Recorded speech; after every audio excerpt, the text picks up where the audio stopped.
Le plus beau souvenir professionnel, c'est, et tout le monde s'en souvient, de cette catastrophe pétrolière, l'Erika, en 1999, en plein hiver, une immense tempête et une marée noire qui s'annonce sur les côtes bretonnes. Et on s'est projeté assez rapidement, proposer nos services à Total et puis aux collectivités pour nettoyer les falaises en accès difficile sur corde. Et pendant 2 ans, nous avons nettoyé les falaises du littoral français avec plus d'une cinquantaine de cordistes suspendus tous les jours à gratter, nettoyer et relever des tonnes et des tonnes de pétrole amassés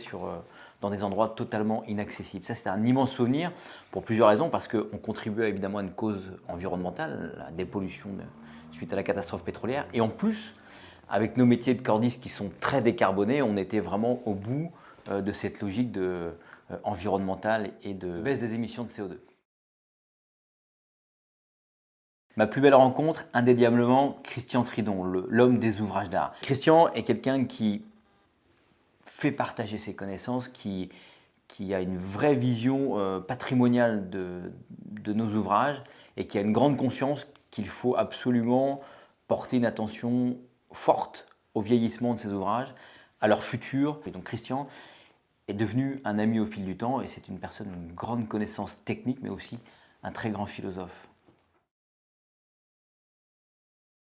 Ce qui me fait vibrer dans le BTP, c'est l'esprit de corps, l'esprit d'équipe, notamment sur les chantiers,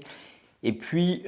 cette audace qu'on peut avoir, nous, entrepreneurs du BTP, quand on prend des belles affaires, quand on prend des beaux chantiers, et puis après, quand on passe en opération sur le terrain, des équipes de travaux qui sont extrêmement soudées, dans un seul objectif, la réalisation du chantier, la réalisation de l'ouvrage. Et ça passe aussi en amont à la conception, avec des architectes qui ont aussi qui prennent des risques techniquement, qui nous font construire de nouveaux ouvrages ou réparer de nouveaux ouvrages. Donc c'est vraiment cet esprit de corps, cette grande famille du BTP.